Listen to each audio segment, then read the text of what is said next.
propertyrescue.co.uk.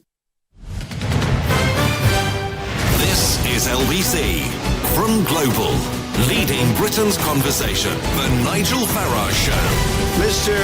Nigel Farage. Thank you, Donald, and good afternoon, everybody. It's me. Yes, I've nicked an hour from Ian Dale. He's off doing something else this evening. Well, a diplomatic row appears to be breaking out between us and the Americans, and it's all over the two captured Islamic State fighters who were part of the group known as the Beatles. I can't think actually of a more inappropriate name for these four horrendous murderers. Now, as we know, one of them was called Jihadi John, and he, of course, is no longer with us. The same happened to a guy called Ain Davis. But two were captured the other day, Alexander Coty and El Shafi El Sheikh. They were captured and they were part of this group who were responsible for torture and, of course, for beheadings. Frankly, you know, US journalists James Foley, Stephen Sotloff, and there were the British workers, if you remember, Alan Henning and David Haynes, and these guys were part of that. They were involved in all of that.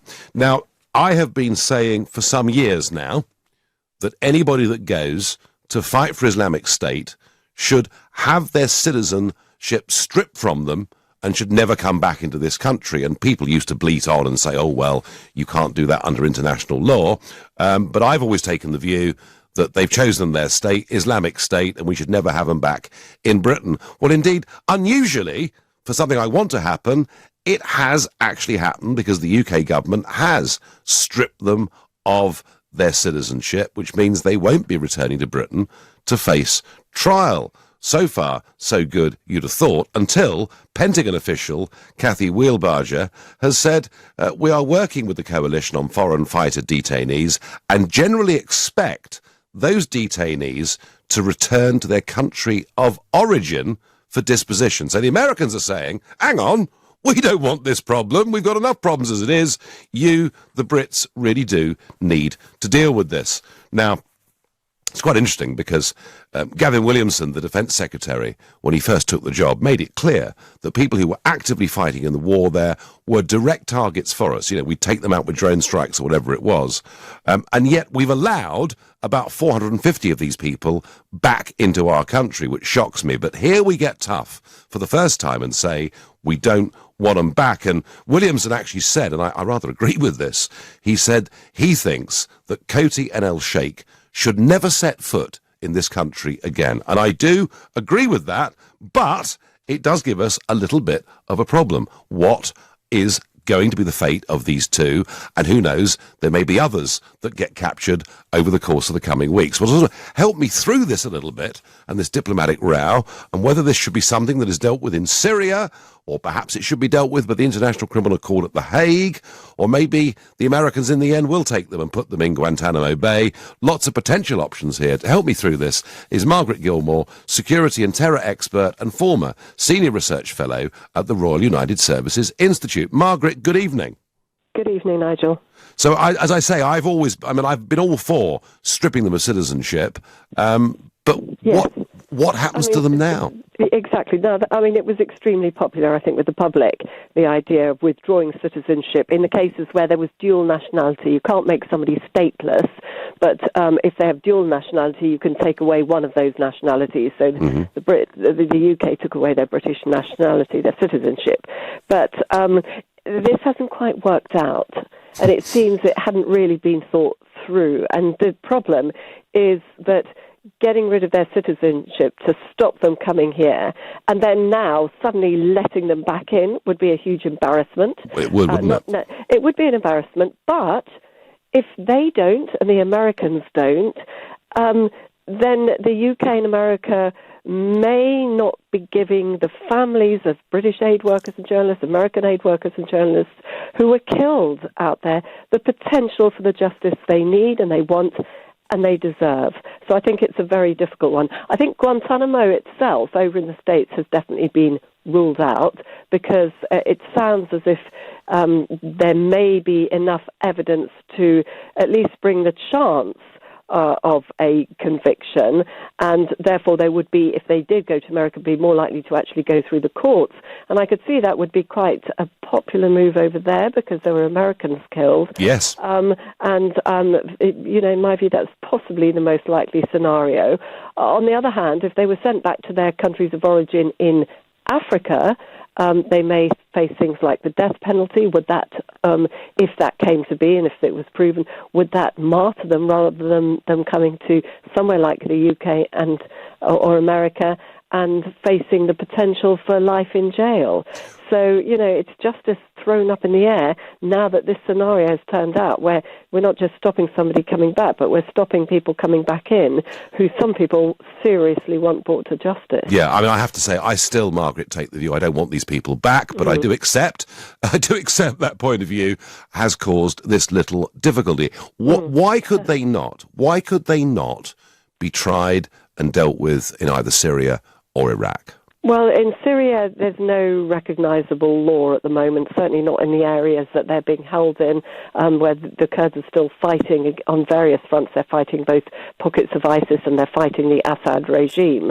And so there are problems with that. And at the moment, the America and the UK don't really seem to be in tune in any way, shape or form with the Assad regime, who are in cahoots with Iran and Syria. So that's difficult. So that's not going to happen. So it is a case of, will the Kurds deliver their own justice in their own kind of way? And what does that mean?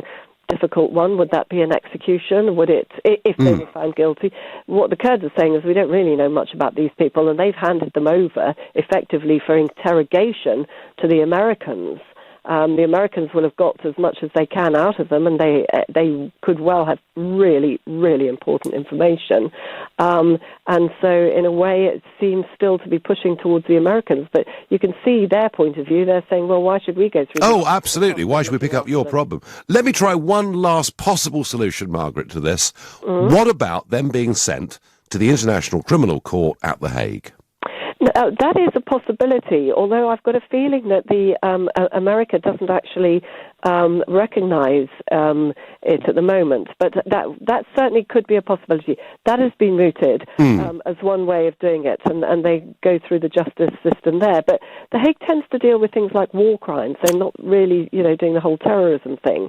So again, that's a difficult one. And the other thing is that, the crimes would be very closely linked to the aid workers and the people they took hostage.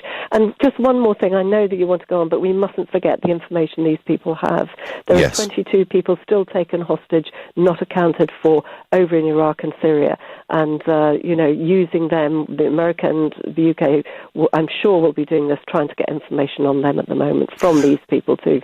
Not an easy problem. Margaret Gilmore, thank you very much indeed for helping us there. Well, Margaret pointing out there is no absolutely perfect solution to this unless the British government was to do a total volte-face and say, we've made a mistake, we're going to reissue British citizenship, bring them back to Britain and try them here. But I have to say, I stick to my point of view that I've had now for some years, that anyone that leaves this country and goes off to fight for ISIS should never set foot back on soil in this country again. That's my view, but tell me what you think. Call me on 0345 6060 973, text to 84850, tweet using the hashtag Farage and LBC at LBC, and of course you can watch us on Facebook and comment there too. John is a new caller. He's calling from Spain. Good evening, John.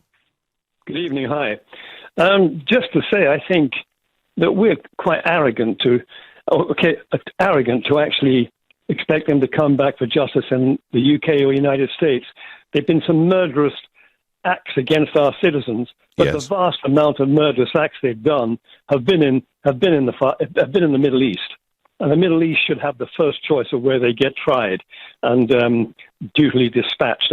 Once we've gotten the information from them, I don't see any reason why they should go to the United States or America. We've had, horrific acts against us, but they've had far more horrific acts against women and other people and other folk in the Middle East. And to me, that's where it should be done. I don't give a damn if there's no real particular government there. They live by the sword, they'll die by the sword. So, John, would you have no qualms if these two former British citizens were dealt with by a court somewhere in Syria that may not be up to the standards that we would expect, and the death penalty was to be meted out to them, would you have no qualms about that? No qualms whatsoever, and I'm a humanist, but effectively I wouldn't have any qualms at all about that whatsoever. In fact, to come back to The Hague, where they finish up for 20 years coming out in smart suits and nothing done, it goes against the grain for all those probably thousands of people that have been killed with joy and love to see the killing. They don't deserve a trial by the Western world, as far as I'm concerned. I think most people in the UK and America would expect that. I think, John, I have to say, I think your view is pretty much the majority view, and I thank you for your call. And actually, Sky have run their own poll. Now, sometimes polls are self-selecting, but, asked, should they be dealt with in Syria and Iraq, 19%. Should they return to Britain to face trial, 5%. Should they be sent to the International Criminal Court, 18%. Should they be sent to Guantanamo Bay, 17%. And unbelievably, should they be killed without trial, even if unlawful, 40%. So of those that responded to the Sky poll, some pretty hard-line responses. And I'm not suggesting that I support that. I don't think summary execution under any circumstances would be right. There must be some form of legal process. But I stick to my point of view. I don't want them back here. You're listening to Nigel Farage on LBC. I'm standing in for Ian Dale. It's now 6:15 and time for the news headlines with Thomas Watts. Former football coach Barry Bennell has been found guilty of 36 counts of sexual offences against children. A judge has accused Julian Assange of believing he's above the normal rules of law after rejecting a request to cancel his UK arrest warrant. The chair of Oxfam's Board of Trustees has pledged to earn back the public's respect after the sex scandal at the charity. This is LBC. LBC Travel, there are long delays on the M25 clockwise in Hertfordshire after an accident and medical emergency earlier on at junction 22 for St Albans. All lanes have reopened, but there's still stop-start traffic from junction 18 for Chorley Wood. The M25 clockwise entry slip road at junction 21A for St Albans stays closed. That's because of a separate accident. On the M25 anti-clockwise in Surrey, it's still very slow after a car broke down earlier on between junction 6 for Godstone and junction 5 for the M26. All lanes are open. In Purley, the A23 Purley Way is closed both ways between Mill Lane and Limes Avenue. That's because of a police investigation. And in Walthamstow, the A503 Forest Road is closed westbound because of a police investigation at Shernhall Street. LBC Travel, I'm Dave Goff. LBC Through Your Workday with James O'Brien from 10, followed by Sheila Fogarty at 1pm. Jobs, of course, matter, but a person in any society, whatever colour they are, they need more than just a job, don't they? Rosa Parks had a job, but she couldn't sit where she wanted to on a bus. It's about more than that. It's about a president leading from the front and saying powerfully that everybody in the country deserves equal respect. Leading Britain's conversation. This is LBC. How's the chemotherapy going to make me feel? Is your mum going to get better? Can I go on that cancer drug trial I read about? When do I know if my cancer's gone for good? If you or your loved ones have questions about cancer, Cancer Research UK can help you find the answers. With years of research behind us, we can give you the expert guidance and information you need. Just go online and search Cancer Research UK today. Here's a clever thing. A Blaze laser light. It beams a bicycle-shaped light onto the road in front of you to help make you more visible to others. And they're now fitted to every single one of the 11,500 Santander cycles in London. See, it's not just a light, it's a brighter bit of thinking. Search TfL improvements. To the Mayor of London and TfL, every journey matters. Running a small business can be complicated, but Xero makes managing your accounts beautifully simple. With Xero, get paid faster with smart online invoicing. Pay and manage your staff, file your VAT return, and keep on top of your cash flow anywhere and from any device. So join over 1 million subscribers and build a better business with Xero's award-winning online accounting software. Start your free 30-day trial at Xero.com. That's Xero.com. Dacia, a car company unlike others. I like that. Europe's fastest selling automotive brand. I like it. The Dacia Sandero, a What Car Award winner 6 straight years. Like that too. And it's yours from just $5,995. Very likeable. Read the glowing reviews at dacia.co.uk from our lovely customers. What's not to like? Seems more and more people are warming to the Dacia way. You'll like it too. At participating dealers only. This Valentine's Day, say it with flowers. Lidl have a Valentine's Day bouquet for £5. Deluxe champagne truffles $3.99. Comte de Senneval champagne $9.99. Lidl, big on quality, little on price. Subject to availability and may vary selected stores. Do you ever feel like getting back under your duvet in the middle of the day? Ferroglobin is a great-tasting liquid formula with iron, which contributes to the reduction of tiredness and fatigue and normal formation of haemoglobin.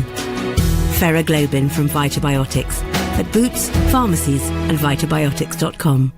The Nigel Farage Show on LBC. What's to be done with these two captured jihadi fighters? They've had their British citizenship stripped from them, and the Americans are saying, whoa, hang on a second, they're not our problem, they're your problem. So where are these men to be tried? Do we want them back in this country and for justice to be seen to be done here? But before I go to that, some breaking news from Germany. The Social Democrats in Germany in turmoil. Arguably, actually, the Christian Democrats under Merkel are in trouble too. But this concerns Martin Schulz. Now, I know Martin Schulz well. I've known him for 20 years. We've done face-to-face heated battle across the European Parliament when he headed the socialist group there. He then, for the last 5 years, was the president of the Parliament, and he and I have a somewhat different world view, to say the very least. Schulz, who said during the election he would not go into a grand coalition with Merkel's Conservatives, then decided he would go into a grand coalition, and that actually he rather liked the idea of him being the foreign minister. His own party have revolted against him. He's had to drop the plan of becoming foreign minister, and today he's announced he's stepping down as leader of the party. And in fact, the turmoil is so great, there is now a poll going on within the Social Democrats amongst their 460,000 members to see whether they approve of going into this coalition or not. I would think, by the looks of it, it's nip and tuck which way this will go. Certainly if the Social Democrats do reject the Grand Coalition, Merkel's only options then would be to try and form a minority government, or we could be headed for fresh elections. And what's really happened here in Germany is the AfD, the Alternative for Deutschland, the Eurosceptic party with strong views on immigration, they've captured over 90 seats in the parliament, and it's upset the electoral arithmetic. So Martin Schulz's political career is over. But I bet you it's not. I'll have a bet with any of you. If anybody listening to this wants a tenner with me, I will guarantee that Schulz will get a job before too long in Brussels, working for the European Commission, probably as Germany's next commissioner. Perhaps that we can debate another day. But back to these two men, back to Alexander Coty and El Shafi El Sheikh. What should happen to them? I don't want them back in this country, and I've got, texts coming in saying, never allow them back in. They should face justice where they committed the crime. After all, they joined a terrorist group. Removing their UK citizenship was the right thing to do, says Philip in Whiteleaf. Send them to The Hague. The trouble is, if they go to The Hague, it'll take many, many years for this to actually come to trial. And on Twitter, if we must take them back, they must be tried for treason and executed. We don't have the death penalty in this country. We got rid of it back in the 1960s. And for those that are listening that think we should have the death penalty in this country, I don't believe we will ever go back in that direction. And there's been a huge generational change on this, and I do not believe young people in Britain would sanction it. However, these people should face justice for the barbarity that they've committed. The question is where. Gary is a new caller from Wolverhampton. Good evening, Gary. Hello, Nigel. So what would you do to him, Gary? Bring them back to this country and try them under the our law, as they ought to. Right, so that would mean the government having to do quite a big volte-face, wouldn't they? They would have to actually say we've made a mistake. They would have to reissue British passports to them, citizenship to them, but you genuinely think the right place to have this trial is here? Yeah, definitely. Yeah, don't mess around. You don't want them going to Guantanamo and just being put there, and while they're there, that's a recruiting tool in itself, that is, because people aspire to go there. Really, to be fair, to Guantanamo, and you don't want them going to The Hague because there's more expense, I believe. Now, listen, I'm ex-squaddy myself. I've got mates who served in the regiments who, when the Balkans was going on, was going around nicking the war criminals that are just coming through and getting justified, getting justice now. A long time, yeah, very much later. Expense. Yeah, I mean, your point, Gary, about expense, I can hear LBC listeners right now saying, hang on, Gary, you talk about expense, what about the expense of the trial in this country? And then if they're given life imprisonment, if they're found guilty, which, one should never prejudge a trial, but it looks quite likely, you've then got the cost of keeping these young men in prison for the rest of their lives. I don't think they spend now. What happens in the future, Nigel, is another thing. I mean, punishment. I mean, that's another debate. That's another debate. What can happen in the future? However, I think bring them back to this country, and then their fate will be sealed. Get them into the justice system. It seems to me, really, it's a little bit sick because some people don't really get dealt what they should get dealt, but when you get them into the justice system, they seem to sort of get like they just deserve, if you know what I'm saying. All right, Gary, no, you're firmly of the view they should come back here. It will be very embarrassing for the government, but that's what Gary thinks. What does Anne think? A new caller from Brentford. Right, hello. Good evening. Hi, I'm going to simplify my argument and cut out any waffling.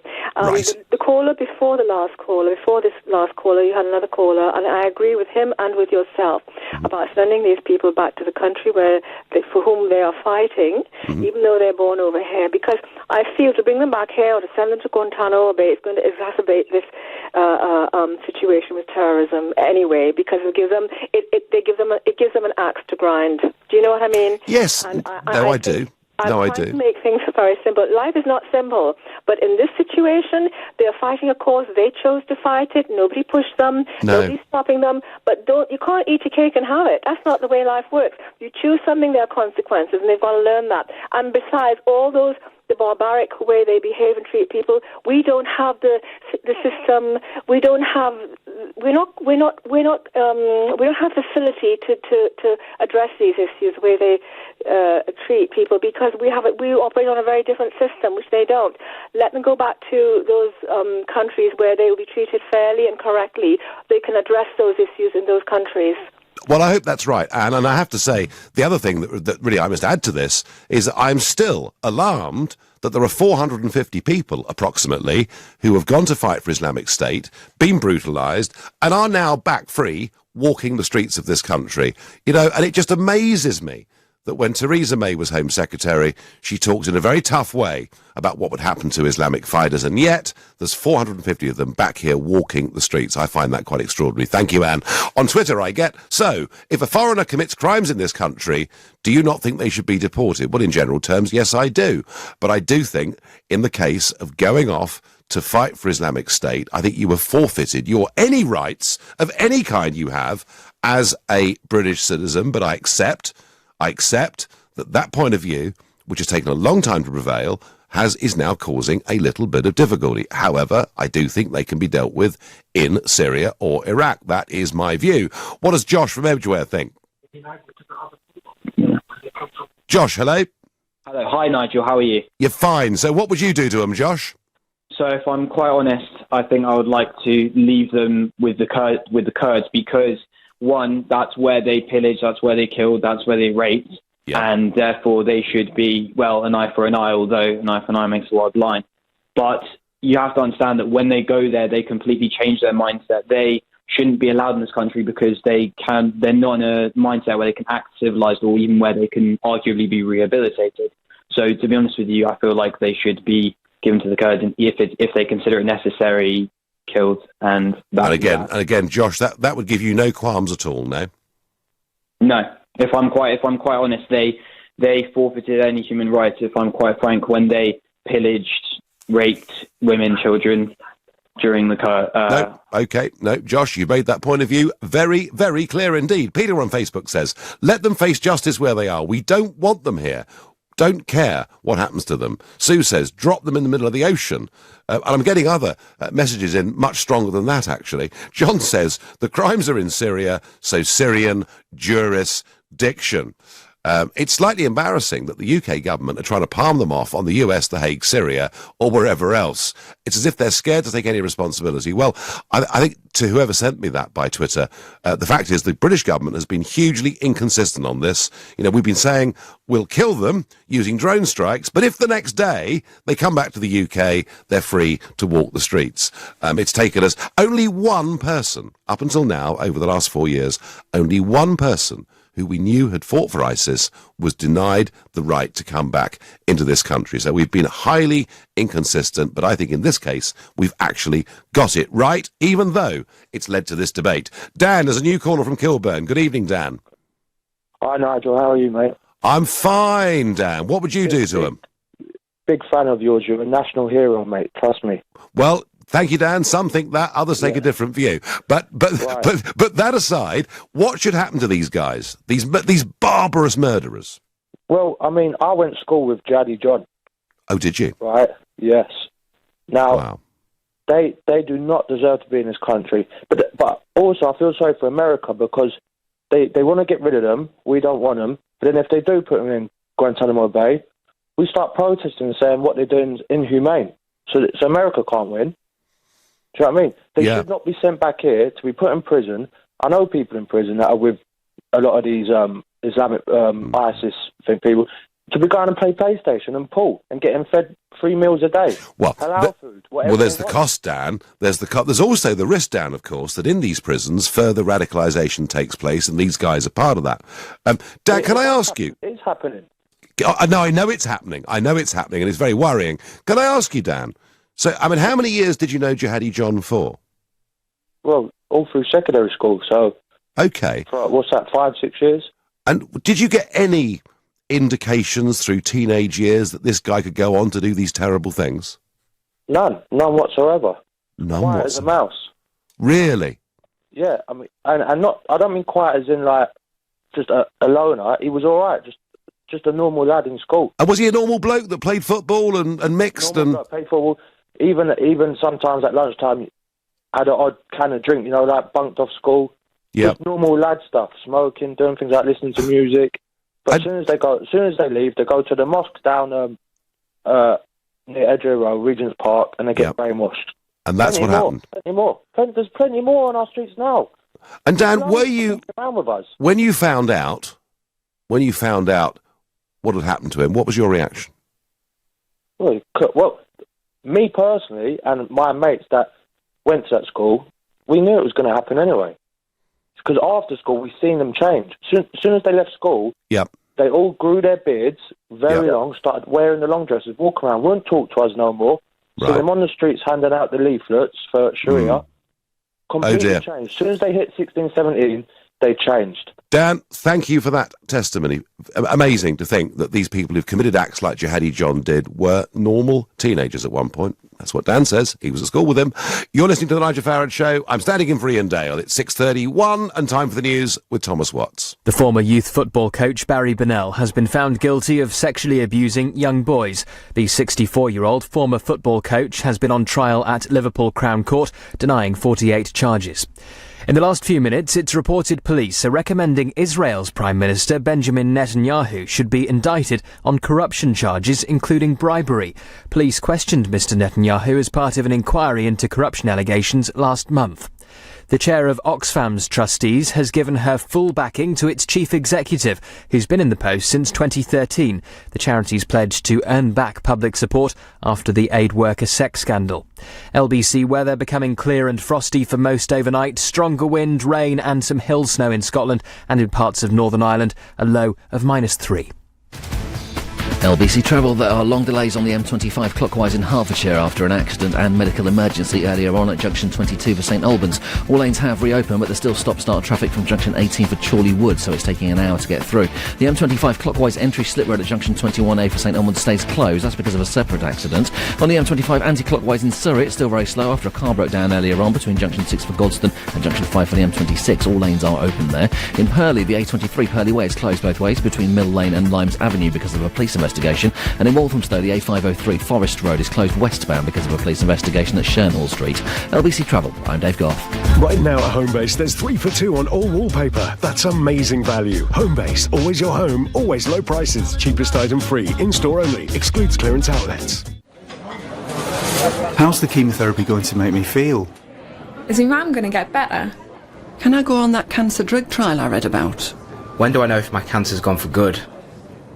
If you or your loved ones have questions about cancer, Cancer Research UK can help you find the answers.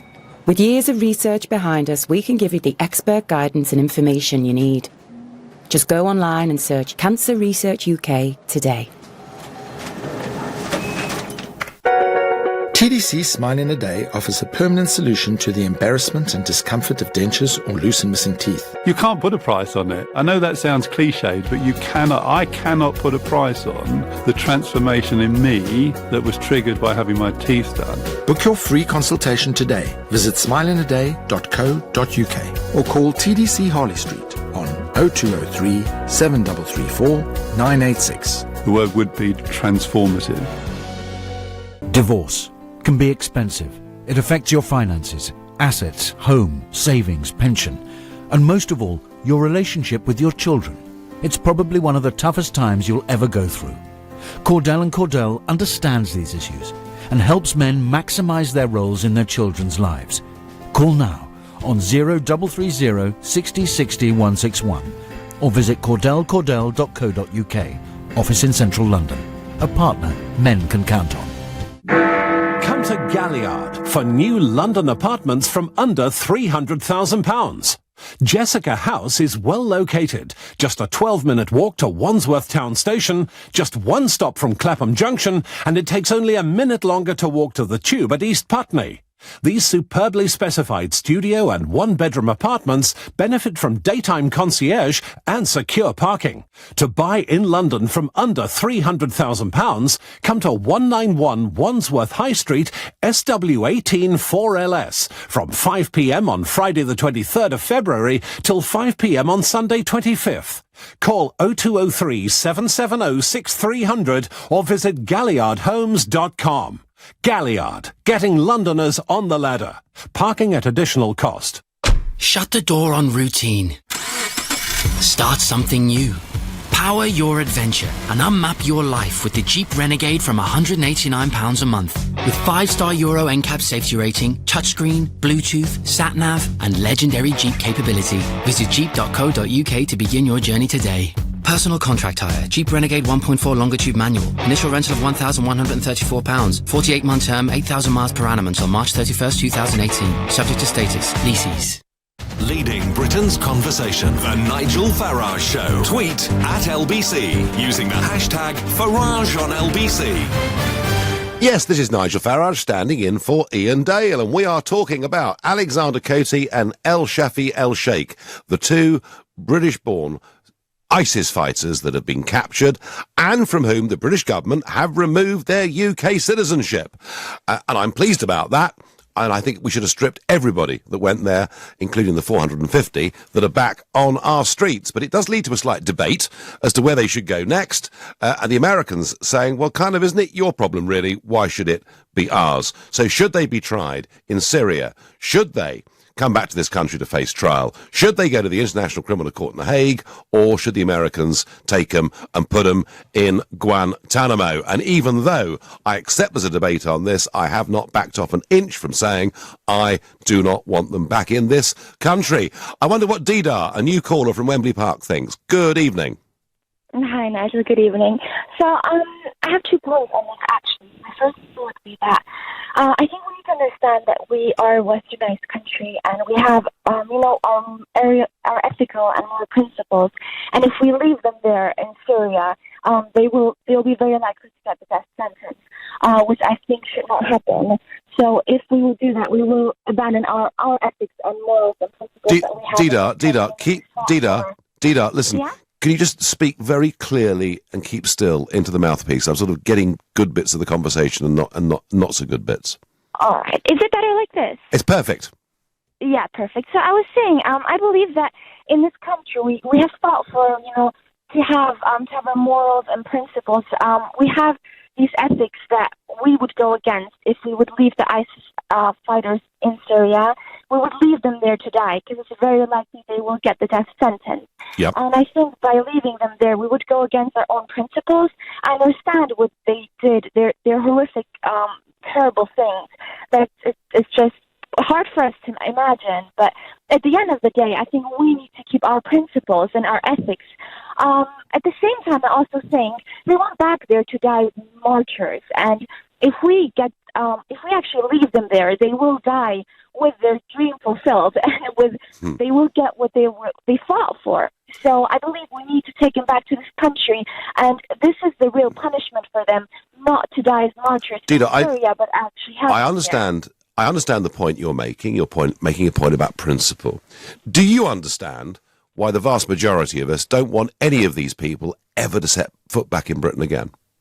I completely understand. I think these people do not fit into our society, but that's why we have prisons for. That's why, because there are more of these people in this country, we need to make an example of them to frighten off the other UK citizens that do believe in ISIS and that do plan on going back, or they're involved in these terrorist groups. So it is our duty, because they have grown up here, and we are responsible as a country and as a government to take care of situations like this. I understand perfectly the logic of what you're saying. However, I think what these people have done is so exceptionally evil that I never want them to set foot back in this country, and I certainly don't want them going into our prisons, being a massive cost to the taxpayer, and perhaps in those prisons radicalising other people. And I may well, Deedar, be saying something that doesn't go along with normal British traditions of liberty, but I think these people have broken the rules. Deedar, I thank you. It's a passionate case there that we should do the right thing. We should bring them back to this country. I think these people have taken that argument way beyond that. On Twitter, I get the UK is responsible for these characters, and so we are the ones who should prosecute these monsters and hopefully lock them away for good. So strong feelings on both sides of this argument, though I'm minded to say I still think a majority of people don't want them coming back to the UK. Helen is a new caller from St Albans. Good evening, Helen. Oh, hi, Nigel. I've got a really good idea. It's quite simple. Basically, if they would like to live by Sharia law, fine, let them die by Sharia law. So basically what we can do, this new Crown Prince of Saudi, he's fighting against ISIS at the moment. Well, guess what? They can go there and be beheaded on a Sunday in the square in the afternoon with everyone to watch, and he can even do pay-per-view, because I will pay to watch that. Come on, Helen, would you really pay to watch that? Yes, I would. Absolutely, I would, yeah. But why would anyone even consider letting that vermin back in this country? It's ridiculous. And we all know if they come back here, there's a very good chance they'll be found not guilty.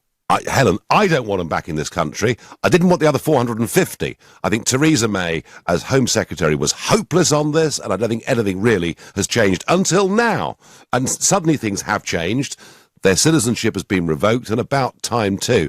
So I feel with you on that. But Helen, I wouldn't pay-per-view to see people being executed. I mean, surely isn't that reducing ourselves? Isn't that, Helen, reducing ourselves to their level a bit? No, I think it's anger, and I think everyone has really had enough of this now. This country has gone so politically far left in every way. We know damn well if they come back to this country, some of the top barristers in the land will represent them. And guess what? Have we got any witnesses? Have we got any statements? We'll probably walk away. And then we'll feed them. We'll give them... I think in these cases, Helen, I think they're damned actually by their own social media output. But look, Helen, I want to put this to you one last time. It's people like ISIS that conduct public executions and put this stuff out on the internet. If we were to send them to a place where they were publicly beheaded and that was put on the internet, we have lowered ourselves to their level. Nigel, I think everyone is angry. Everyone is enough of this country, and now's the time to actually do something about it. Okay, I'm losing my line. I'm going to have to lose Helen because of that. Well, Helen feels very strongly about that, so strongly she would pay-per-view to see these people executed. Well, it's not my point of view, but I would guess she's probably not on her own in thinking that. Mustafa is a new caller from Wembley. Good evening, Mustafa. Hi, Nigel. Good evening. So what should happen? Well, I just wanted to give a perspective as a Muslim living in London and a British. I think these people, they're really disgusting people. They disgust me, and, they don't represent my religion whatsoever. I think they should be put into prison and left there for good, or sent back to Syria, and they could just Well, they're in Syria, Mustafa. To be honest, they're in Syria now. The question is, yes, should they come back to this country to face justice or not? Well, I think they should just be left there and die. Be killed by whoever kills them. They should be left there. I just wanted to say also, at the weekend, I witnessed a person, this one of these ISIS supporters. We called on to the police and the authorities, and they arrested him, and I'm happy about that. Well done. As much as I can do for my, I'm proud to be British. I'm a Muslim, and I'm proud to say I'm a Muslim. And, I would like to do whatever I can to, get these people out of our country. Well, that's get terrific. These people rid of the whole world. I'm very, very pleased to hear that, Mustafa. And just tell me, as a Muslim living in London who feels as you do, is the behaviour of people like Alexander Coty and El Shafi El Sheikh, is their behaviour making your life in this country more difficult? Well, I'm not really, to be honest, I'm happy about my religion. I'm proud to be Muslim. Yeah. And I'd just like to mention the previous caller as well, just a gentleman that was speaking to you. He mentioned about, the beard and growing the, having the phobe and what have you. I'm a person who has a beard, and, I'm proud to have, to be able to practice my religion easily in this country. So, yes. OK, well, Mustafa, all I can say is the more people like you there are within the Muslim community shopping these bad guys, the better it's going to be for absolutely all of us. Thank you. Thank you for that call. You're listening to The Nigel Farage Show, standing in for Ian Dale. It's now 6:45 and time for the news headlines with Thomas Watts. Former football coach Barry Bennell has been found guilty of multiple sex offences against boys. A judge says Julian Assange should have the courage to come to court after upholding a warrant for his arrest. Police have reportedly recommended indicting Israel's Prime Minister Benjamin Netanyahu in a pair of corruption cases. This is LBC. LBC Travel, there are long delays on the M25 clockwise in Hertfordshire after an accident earlier on at junction 22 for St Albans. All lanes have reopened, but there's still stop-start traffic from junction 19 for Watford, so it's taking half an hour to get through. It's also slow on the M25 anti-clockwise. There's a lane blocked because a lorry's broken down between junction 25 for Enfield and junction 24 for Potters Bar. In Purley, the A23 Purley Way is closed both ways between Mill Lane and Limes Avenue because of a police investigation. And in Walthamstow, the A503 Forest Road is closed westbound because of a police investigation at Shernhall Street. LBC Travel, I'm Dave Goff. Nick Ferrari at breakfast. Chris in Richmond, your turn. My worry is this feeds the narrative that I regularly see you kind of spout around reducing our commitments to foreign aid. I'm right about foreign aid. It's absolute nonsense. Nick, I disagree with you. Look, I think so you help when they're in need, otherwise you don't give them a dime. Well, I don't think it's just about when they're in need. It's well, I do. Nick Ferrari at breakfast. Every weekday morning from 7, only on LBC. Sometimes a good investment can bring great rewards, but not every opportunity is golden. Each year, thousands of people in the UK fall victim to highly sophisticated investment scams. If you're ever given a chance to invest, always start by checking the Financial Conduct Authority's Scam Smart website. The FCA can alert you to any warning signs and give advice to keep you protected. Be a Scam Smart investor. Visit lbc.co.uk to learn more and to win an exclusive technology bundle. It's time. Time to join the millions of people that meet happy with Zoom video conferencing. With stunning HD video, crisp audio, and instant wireless sharing across any mobile, tablet, or desktop device. But the best thing about Zoom? It just works. So ditch the distractions, join the movement, and meet happy with Zoom video conferencing. Visit zoom.us to set up your free account today. That's zoom.us. Zoom video conferencing. Cook up something a little special this Valentine's Day. To start, Lidl's breaded camembert wedges, $2.29. As a main, their rump steak with pink peppercorn butter is $4.99. And finish with Lidl's chocolate mousse pudding at $1.99. Then sit back and think of those 3 little words. I saved loads. Lidl, big on quality, little on price. Subject to availability and may vary selected stores. Crikey, the boiler's gone again. Cold showers. Oh, I'll have to get someone round and tidy up and get better biscuits. I've only got malted milk. I can't have no shower. I've got Zumba on Wednesday. Relax. Relax. It's Trust a Trader. Bloomin' lovely tradespeople who do the job right. You pop in your postcode and find great tradespeople right on your doorstep. Oh, he's here. Get the party rings out. Visit trustatrader.com.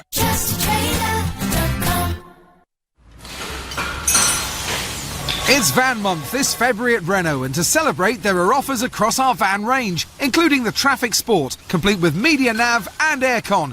And with free ply lining on new Renault vans this February, you can drive away ready for business. That's fantastic! Come on. Sorry. Business users only. Ply lining offer available on vehicles registered before 31st of March 2018. Exclusions apply. Participating dealers only. For full T's and C's, visit Renault.co.uk. Feeling heavy-headed this evening? Worried about sinus pain keeping you awake tonight? Our new Sudafed Sinus Pain Relief tablets get to work in just 15 minutes, easing pressure and pain for up to 8 hours, so you can breathe more easily through your nose and get all-night relief from sinus symptoms. For a clear head, try our new Sudafed Sinus Pain Relief tablets. Always read the label. Available now in most supermarkets. The Nigel Farage Show on LBC. Where should these jihadi captured fighters be tried? Should they come back to this country and face justice here? Although the British government has rather taken the view that I've been pushing for years and has stripped them of citizenship. The Americans don't seem to particularly want them. They've got enough to deal with, I guess, themselves. So do they get tried somewhere in Syria? Do they go to the International Criminal Court in The Hague? Or am I just wrong? Am I just simply wrong, folks? Should they keep their British passports and come back here? I'm going to ask Yusuf, a new caller from Harrow, that very question. Good evening. Good evening. How are you, Nigel? I'm well, but I normally, Yusuf, and I do believe in British principles of justice. I just feel these people are so appalling. I just never want to see them back in this country. Of course. I just wanted to test your consistency, so I had the question, if you don't mind. Okay, so would you take the view that people who fight in foreign armies, such as the Israeli Defense Forces, the IDF, are you of the view that those people are allowed or should be allowed to come back to the UK? I wasn't aware that Israel was a declared enemy of ours that wanted to destroy our country, ruin our civilization, and that's exactly what ISIS want to do, Yusuf. They are our enemies, and these people have chosen to fight with our enemies. Okay, but if you're going to uphold international law, then a country taking part in illegal activities, i.e. the occupation of Palestinian territories, which is illegal under international law... Well, I tell you what, Yusuf, we can discuss Israel another evening, and equally we'll get very strong views on both sides of the argument. But the fact is, there is no comparison between a British citizen joining the Israeli army and a British citizen going to fight for ISIS. In my view, Yusuf, there is no comparison. Okay, but under British law, fighting under a foreign army is illegal. So I just wanted to know if you stand by what you just said, or if you would... And also, don't forget, sometimes people have dual citizenship, which, of course, makes that more complicated. And, of course, there are British citizens have been going out to fight against ISIS. Yusuf, do you think these guys should come back to this country and be tried here? To be honest, I have a mixed opinion. So I think I would side with you in a way and say that people shouldn't really be allowed to come back. But kind of by the same token, they were born here and they have a right. I mean, yes, I'm for the stripping of their citizenship, but because they were born here, maybe this government should give them do them justice and kind of try them and imprison them and take it from there. But I'll make a prediction. that this government, having stripped citizenship, is not, in my opinion, about to reissue it, and I don't think they're coming back here for justice. Yusuf, I thank you for your call. Stuart says to me, they need to stand before the court of the land where they committed the crime. Well, that, of course, would be Syria, would it not? They have killed British, Americans, Syrians, Kurds. Let's all foot the bill to put them on trial. People would lose sleep if they just disappeared, says Darren. Well, yes, Darren, we could bring them back here and foot the bill. I suspect, though, I feel that is a minority view. If we bring them back here, it would cost a fortune. Lawyers who specialise in defending terrorists will make a fortune, and UK justice is far too soft to give them what they deserve. Let their captors deal with them, I get on Twitter. So, we don't deal with our own problems anymore. If a terrorist is born here or has a British passport, it's up to us to deal with it. I can imagine what you'd be saying if we were left to clear up terrorists for other countries. Okay, fine. But I think what these people have done is above and beyond anything we've frankly seen in modern times. I don't want any of them back here, not just these two, but the previous 450 who've been allowed to come back into this country and are out there now walking our streets. I think we've done what we've done here. Frankly, I think it's a little bit too little too late. That's my view. Alan is calling from Aberdeen. Good evening, Alan. Hiya, Nigel. Your last caller, for starters, is part of the problem. Okay. Firstly, I've spoken to ISIS prisoners, and they've all said that Western ISIS, people from here, are more ideologically driven. Mm-hmm. Now, they went across there, they've committed their crimes against humanity across there. Yep. They've mass murdered, mass raped, mass whatever. They have to stand trial across there because they committed their crimes across there. But not only that, it also takes away any recruitment and propaganda that they'd use with them being put on trial here or America or whatever, because then they're going to use it as a recruitment tool and say, look, no justice, look at what they're doing. Then they sit prettily, happily in our prisons, recruiting people and seen as heroes by certain parts of, certain people within our own country. So but by them being put on trial, and they'll be hung across there, no doubt about it. Yeah. By them being put on trial, it's given the local people, as well as the world, justice, because they will be hung. No two ways about it. But it's important that it's done in their own, but in them countries, because then they can't take it away. All right, Alan, that's fine. I was fascinated by your first couple of comments, where you said you've spoken to ISIS prisoners. Do I assume from that you work within the prison service?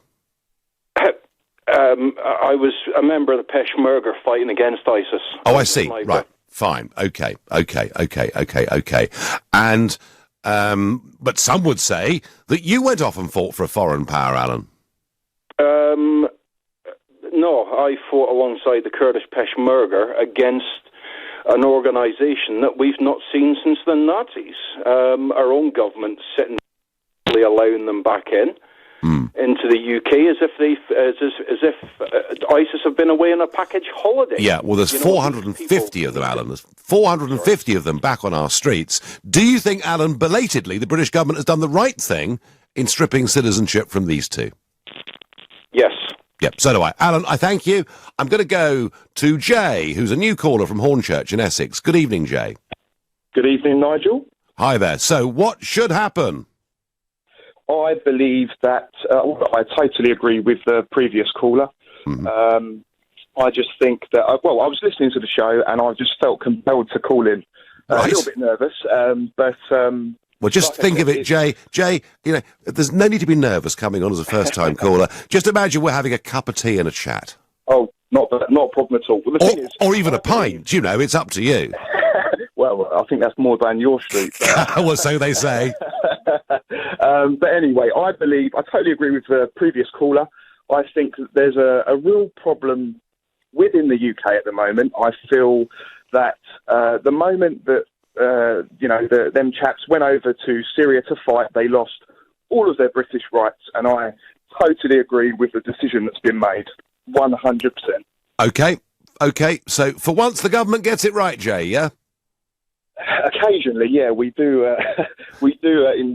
Sort of prevail once in a blue moon. But yeah, I just feel that there's not enough being done. There's some real issues in this country at the moment, and I won't go off topic too much, but I believe that the knife crime epidemic, which you covered on another show, Sadiq Khan, real problems at the moment. So, certainly the growth of violent crime across the board, Jay. No, absolutely.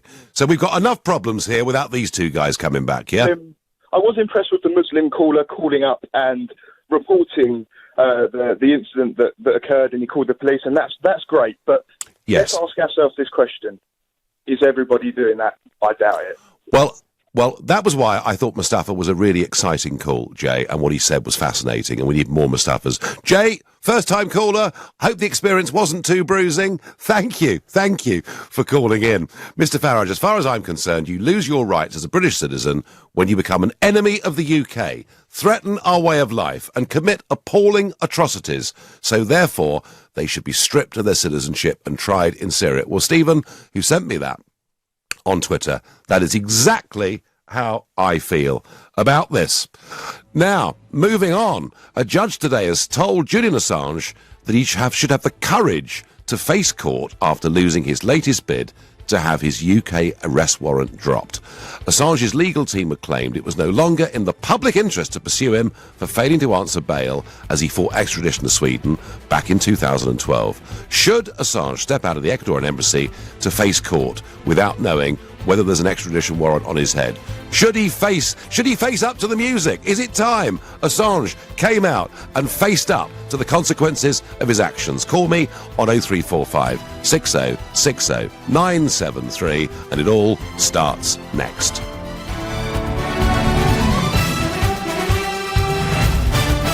On FM, online, on your mobile, and on digital radio. Leading Britain's conversation. This is LBC. From Global's newsroom at 7 o'clock, Barry Bennell has been found guilty of 36 historical sex offences against boys playing for youth football teams in the 1980s. The 64-year-old denied 48 charges. LBC's Tom Dunn reports. Former football coach Barry Bennell appeared via a video link inside Liverpool Crown Court earlier. The jury came in just before